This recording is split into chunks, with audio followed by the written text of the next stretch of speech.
Today, the latest weapons, coupled with the fighting skill of the American soldier, stand ready, on the alert all over the world to defend this country, you, the American people, against aggression. This is The Big Picture, an official television report to the nation from the United States Army. Now, to show you part of the big picture, here is Sergeant Stuart Queen. The film you are about to see was produced as a troop information film, specially prepared to alert the American soldier against a hidden enemy, an enemy that can destroy morale, rob the soldier of the will to fight, and even trick him into surrendering. Enemy propaganda. Although this study of communist deception was made for a military audience, we think that you, the American public, will also find it pertinent and enlightening. In the words of an American hero, Patrick Henry, the gentlemen cry peace, peace, but there is no peace. And today America cries peace, peace. To further the blessings of peace, to ensure peace, America today sends to every nation in her imperialist orbit the implements of peace, ammunition, rifles, bayonets, hand grenades, machine guns, bombing planes, fighter planes, and now even atomic cannon. The gentlemen from America may call that peace, but I have another word for it. I call it war. I call it America's master plan to enslave the world.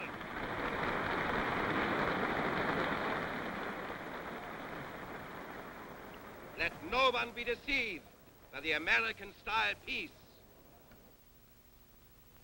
Let no one be deceived. That's what the man said. I don't think you need three guesses to know what this is all about. But let's listen a moment longer and see what's behind it.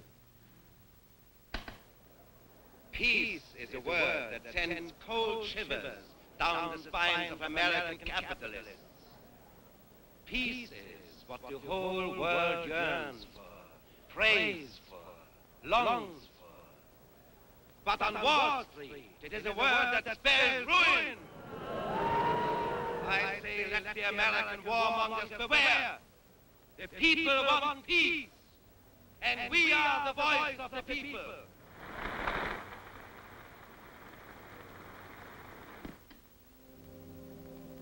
That was the voice of the Kremlin, or rather, one of its voices. There are lots of them around the world, speaking in every language.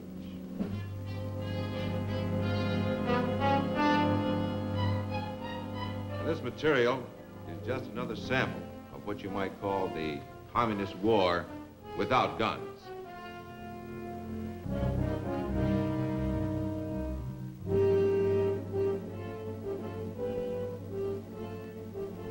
And this is some of their ammunition.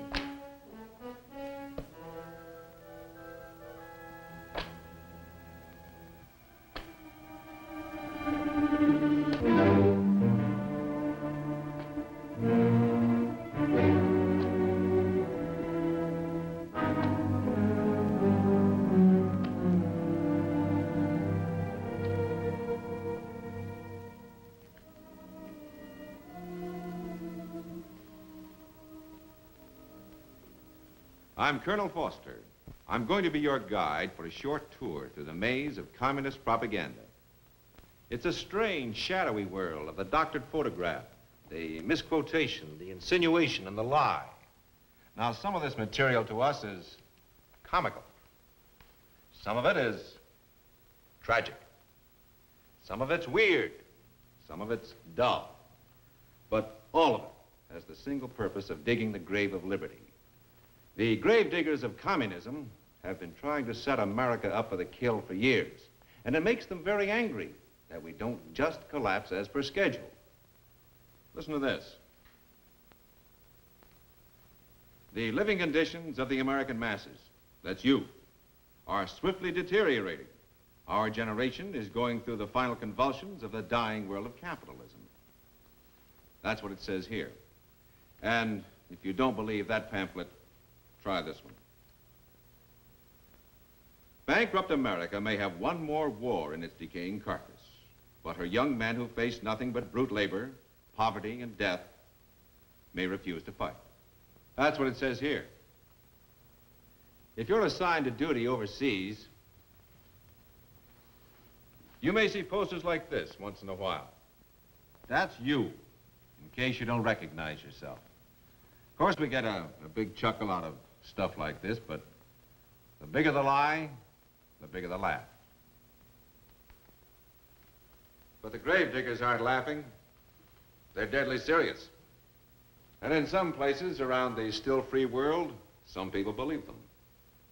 Like to know what they're saying about you and all American soldiers? Well, in England, the communists call you arrogant gum chewers. They tell the Japanese you're pleasure-loving, pampered juvenile delinquents. For Italian ears, the communists call you black marketeers bent on looting Europe. To the Austrians, they call you uncultured young thugs.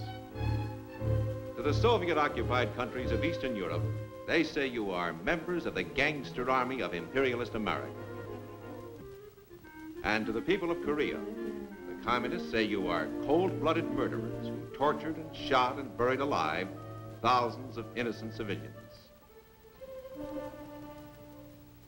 Did you notice how the slander progressed? From the gum chewers to juvenile delinquent, to black marketeer, to thug, gangster, murderer.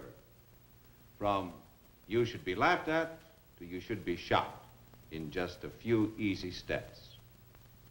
How's your sense of humor now? I imagine that all of us gum-chewing, pampered gangster murderers know why we're being slandered.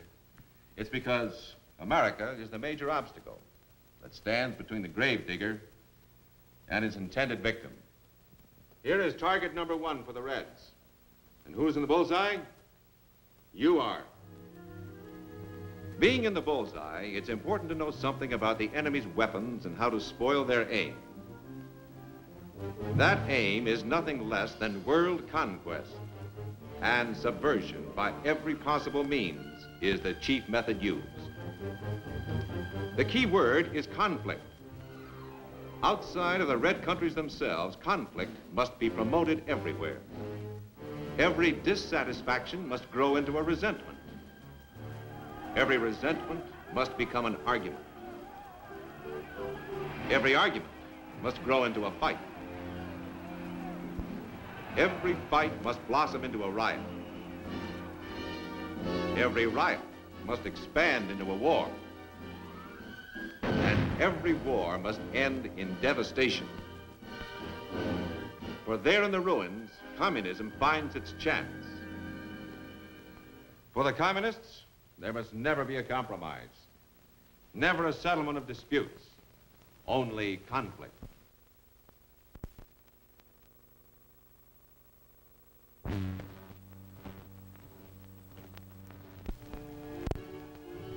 To Americans, none of it makes much sense.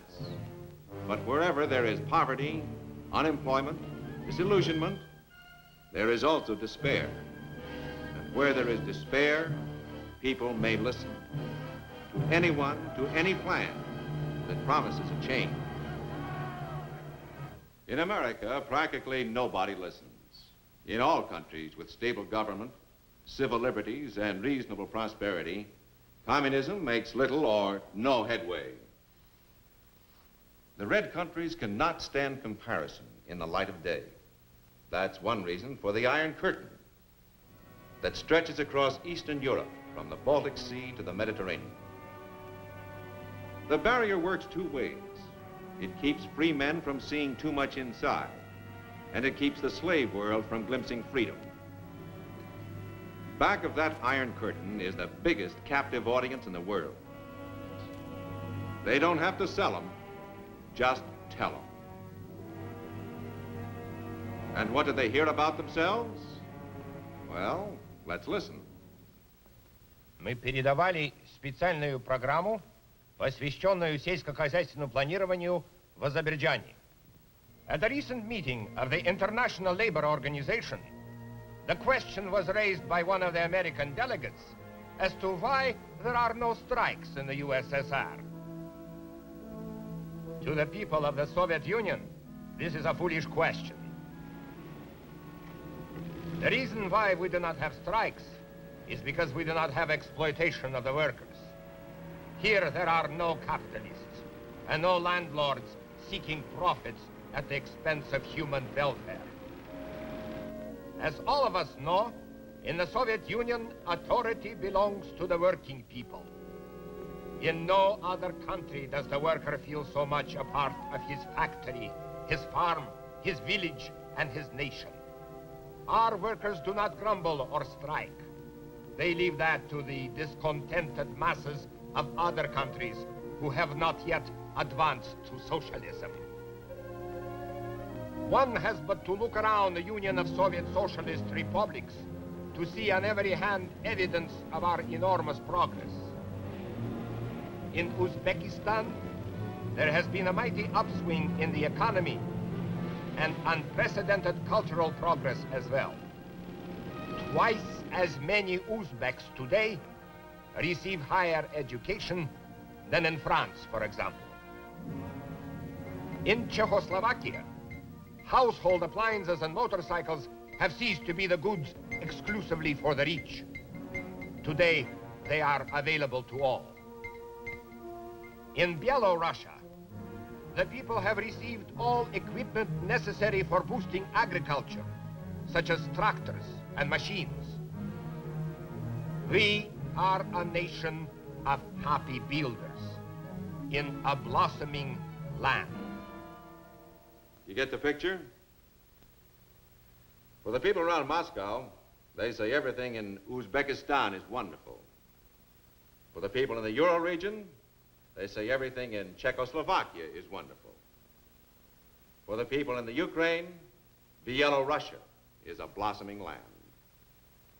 Wherever a Soviet citizen lives, he's told life is just a bowl of cherries somewhere else in the Soviet Union, and it's up to him to work harder to catch up. As for America, the Soviet people are told that conditions here are hopeless. In their theaters, the Soviets see newsreels made up especially to show the terrible truth about us. This is America of the big capitalists. Wall Street, with its big, impressive buildings. But this is the real America, where the workers live. Since they are underpaid, they must eke out a few pennies extra by peddling fruit on the streets. Almost every day in America, you will see police and goon squads attacking the workers who try to strike. But for the wealthy class, there is not a care in the world. Did you recognize those old newsreel scenes? You know how typical they are of America. As for the Soviet soldier, he is also a prime target for the Kremlin propagandists. The Soviet soldier's head may be full of propaganda, and his ears may be ringing with lies, but he's still a soldier, and a tough one. In all his life, he will never hear the truth about the other side. I said a moment ago that we're slandered by the Reds everywhere in the world, and we are. But every once in a while, the Kremlin changes the script. In the last 40 years, Russia's official attitude toward us has changed from friendship to hatred, back to friendship, and back to hatred again, no less than 8 times. It all depends on the party line. In the crazy world of communism, today's friend is tomorrow's enemy. Today's hero is tomorrow's traitor. Lavrenti Beria, chief of the Soviet secret police, hero of the people, shot as a traitor. Today's hero is tomorrow's traitor. Rudolf Slansky, leader of the Czechoslovakian Reds, hero of the people, hanged as a traitor. Laszlo Reich, leader of the Hungarian Reds, hero of the people, hanged as a traitor, and then found innocent, cleared of all charges, but too late. And here is the hero of heroes, Genius, the benevolent father of all the Russians, who has been declared the greatest traitor of them all, the psychopathic murderer, after being hailed as a godlike leader for 30 years. It all depends on the party line, whether the Russian bear kills or caresses, scowls or smiles. And when the Reds start calling us their best friends, look out. That's what they said to us in some of their broadcasts over in Korea, and in these leaflets they drop behind our lines. All of a sudden, they're our buddies.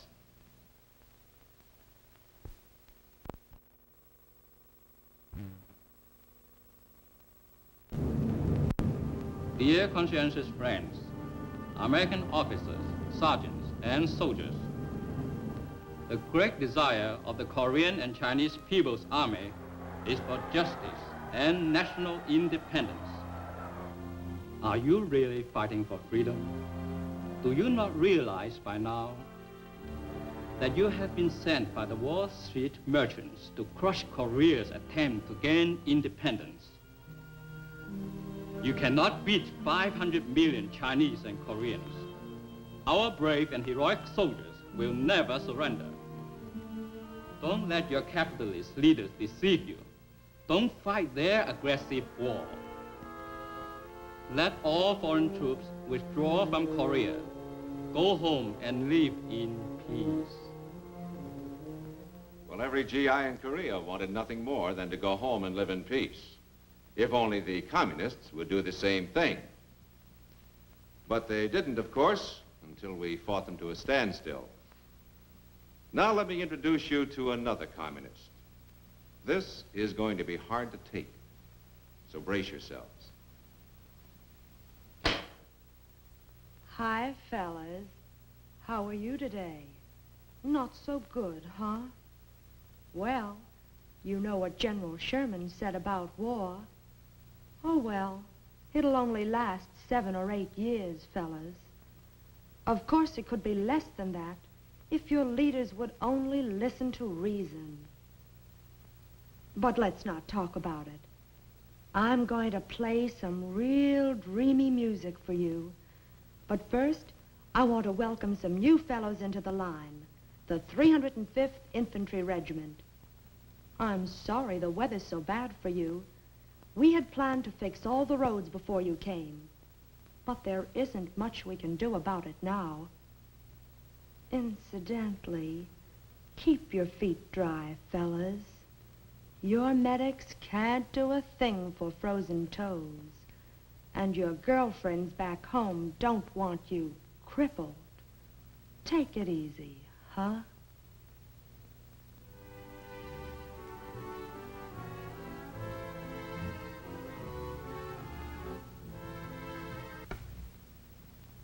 That's the way Soul City Sue entertained us in Korea. Nice music and a soft, sympathetic voice, selling discouragement and defeat. Digging graves, as all communists do, but lining them with velvet.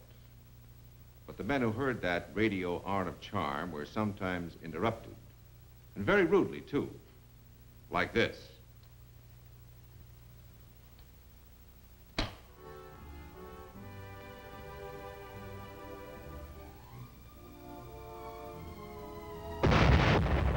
Yankee, you die! Yankee, we come! We come get you now! Oh, Yankee, you die now!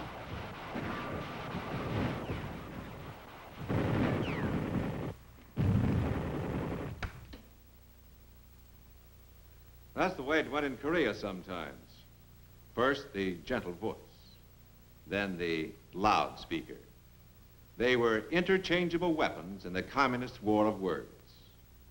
Propaganda from the enemy in a combat zone like Korea is one thing. Propaganda in a peaceful country is something else. Most of you who will be stationed overseas will run into the second kind. At first, you may not notice that the grave diggers are as busy as ever, slandering us, trying to separate us from our allies. You'll go about your business for a long time, maybe, and then turn a corner one day and see it splashed across a fence or a wall. Or maybe on an ordinary street or square. Suddenly, you'll come across the party insignia on a doorway, and it'll remind you that the grave diggers are around. Or maybe you'll stop to look at a poster in some European town. You probably can't read the language, but the picture is plain enough. A while ago, I mentioned the importance of knowing the enemy's weapons and how to spoil their aim. Through your behavior and your friendly attitude, you can make a personal contribution toward combating communist accusations of gangsterism and gum-chewing arrogance. Here's another way to play it smart. Avoid any contact with political demonstrations and you'll stay out of trouble. The communists are good at making propaganda in a big, noisy way. And in a quiet, insidious way, too. It's a very bad mistake to rearm Germany. The Soviets are no fools. They will not allow it, even if it means war. France? It is a corpse, propped up by American bayonets. No, my friend. France is not a nation. It is a staging area for Americans when they are ready to attack the Soviet Union. I do not say the Americans are bad, only mistaken. Where is this Soviet threat they talk about? Stalin is dead. The Soviets want only peace. So why don't the Americans go home? Well, if you hear enough of this kind of gossip planted by the communists, enough phony rumors of America's secret plans to launch a war, enough big lies, little lies, and medium-sized lies, maybe you'll begin to believe some of it. Maybe you'll begin to wonder if there isn't some truth in it. Maybe nobody really likes us. Maybe the world really thinks we're imperialistic warmongers. Maybe. Well, that's what the grave diggers want you to think. Because if you do, you're halfway in the bag. The fact is that every free nation in the world looks to America as the bulwark of liberty. The fact is, behind the Iron Curtain are millions of people to whom the voice of America is the only voice of hope in a world of darkness. The fact is, in the exchange of war prisoners after Korea, 27,000 one-time communists refused to go home after one glimpse of freedom.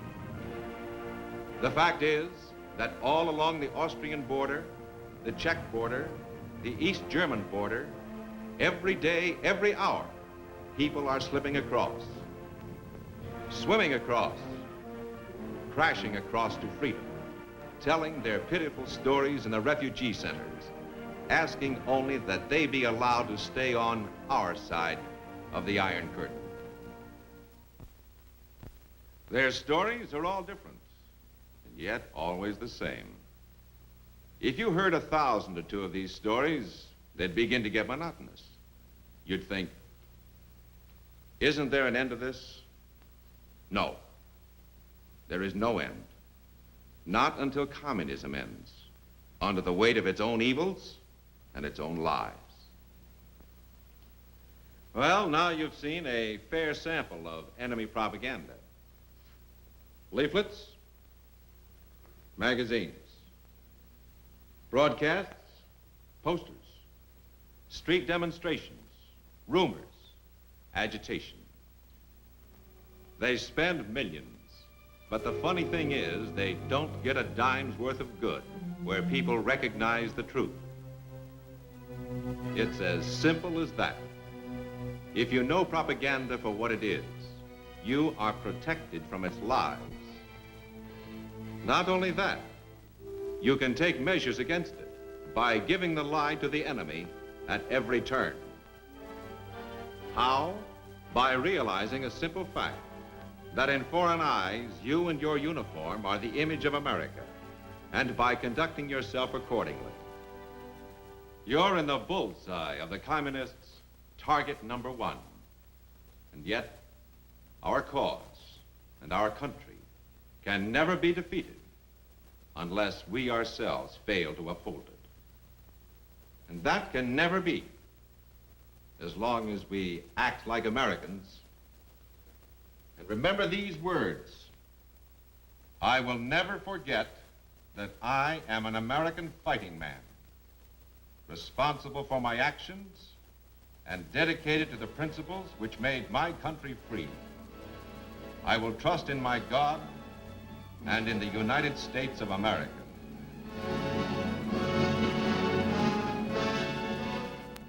The best defense against enemy propaganda is truth. For a communist, a thing is true only if it advances the communist cause. It is false if it does not.